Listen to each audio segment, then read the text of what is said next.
What's up, ODMs? Tyler here again with your Okie Outdoorsman channel. Today we're going to do a little quick video on turning a old ice chest into a small bait fish minnow live well slash small crappie live well to keep them alive until we can get back home to flay them up and everything. Planning on doing some crappie fishing tomorrow here in Oklahoma. Red buds are blooming, so that means the bite is on for the crappie. Slight chance of rain tomorrow, but we can see what happens weather-wise. But hopefully we can get on some out there and catch some slabs. But just going to go through a couple little steps here. Got a battery-operated aerator here. Runs on batteries, 2D batteries. A galvanized hinge here, gonna be the hinge for this old cooler. When I bought my house, this old cooler was out in the shed in the back, and I hadn't got rid of it yet, and felt like this would be a perfect thing. I have to do a little cleanup on it.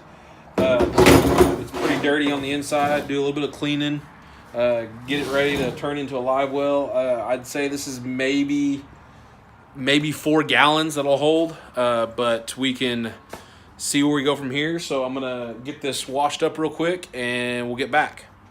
ODMs, we're back.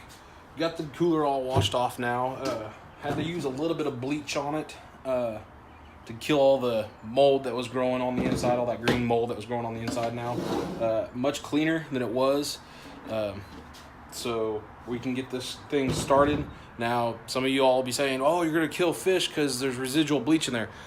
Believe me, I rinsed it. I washed it with some Dawn dish soap after I bleached it. And this is as clean as it would come with bleach and Dawn dish soap and scrubbing with a hard stiffle brush.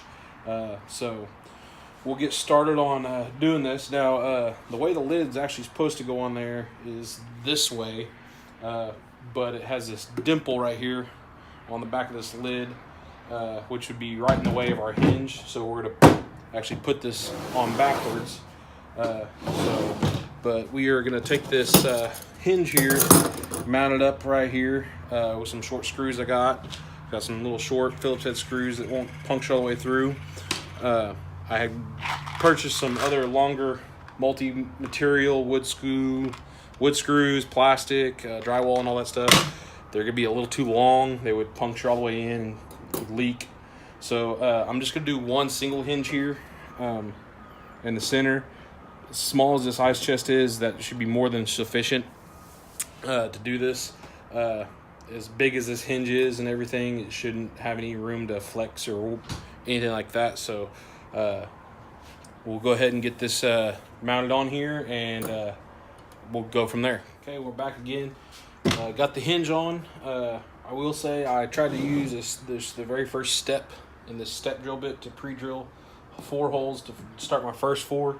In doing so, it did not allow me to tighten those first 4 screws up. The second 4 I put in, or the second set of 4 I put in, I just used the drill and put those straight in, didn't pre-drill or anything. They tightened up very well. Hinge is very tight now. Be more than sufficient for what we're needing to do with this thing. Our next step is we are going to take the bubbler, mount to the backside somewhere on here. I'm not sure where at just as of yet, which orientation would be best. All the other ones I've ever seen on YouTube, they drill on the backside of this. I don't know if I want to do that or if I want to go through the lid and have it come down and stuff, mostly just because it would help prevent any water from coming out here. I do have some epoxy sealant that I will put on there, some RTV that I will put on there to seal up the hole wherever it is, if I drill it through the top or the back or whatever. But I haven't quite decided which direction I want to go with that yet. Like I said, I don't know if I want to go through the top, somewhere on the top, and go down through, and that way when I open the lid, I don't have a hose that's just kind of dangling here on the side. It's more in there. The only issue with that is with the opening and closing of it. If that hose, you'll have to have slack in the hose from here to there situation, but on the with it being open,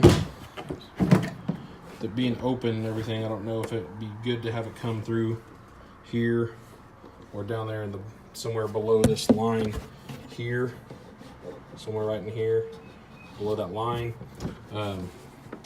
Thinking I may just go ahead and go through the back side and then RTV seal that up. Now this pump comes with a little clip on the back with a screw in there. And I've seen people just cut a slit in the back of their ice chest, just big enough, and pried it to where they can just take and slip the thing down through the plastic, but then it just sits there and dangles and stuff because that clip's not very tight. I believe I'm going to take it apart. It has 2 compartments that open up. There's the motor and pump there.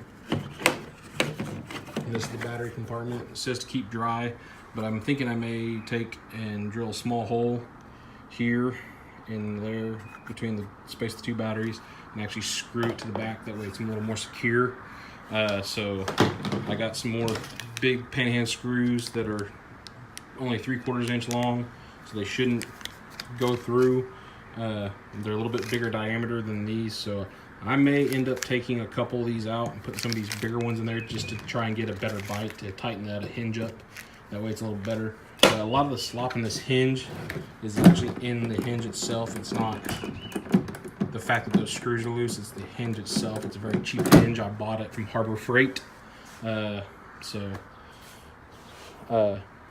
get this air pump mounted and hole drilled and air line ran in there, and we will get back to you here in a second. All right, guys, sorry about that. Old lady had to have me cook up dinner, did some grilling, had some really nice kebabs. Great recipe that I may share on a later vlog episode. But back to what we were doing here. Went ahead and got the air pump bubbler mounted up, hole drilled in the back, got it all sealed up with some clear RTV waterproof sealant.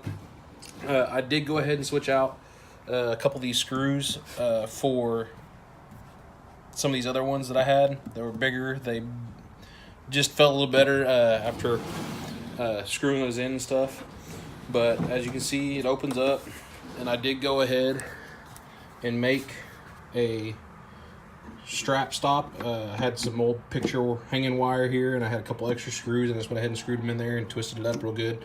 It's stainless steel wire from picture frames and stuff. A bunch of little strands and stuff and everything. So went ahead and did that. Got the RTV sealed up on the inside and the outside of that, so it comes in. But that's all you guys need to get an ice chest converted into a small live well.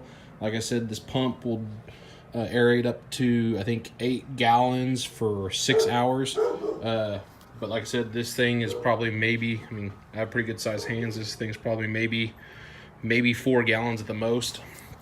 But so there you go.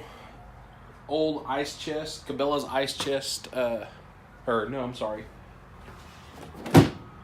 Coleman, an old Coleman ice chest found in the shed, converted into a portable, small, live bait keeper / small portable live well. I may end up eventually switching this hinge out. There's just so much play and slop in this actual hinge. It's being such a cheap hinge. I think it was 50 cents at Harbor Freight and everything. So I may switch it out for 2 better hinges, or 1 big better hinge that has like the polymer insert in there, so it's not real sloppy and stuff. But there you guys go. Hope you liked the vid. Hope you can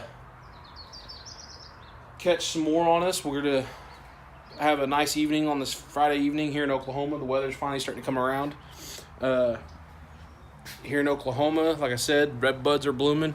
I don't know if you guys can see it over here in the distance. Red buds are blooming over there.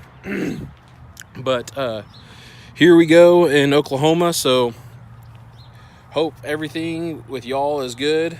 God bless, and have a great day.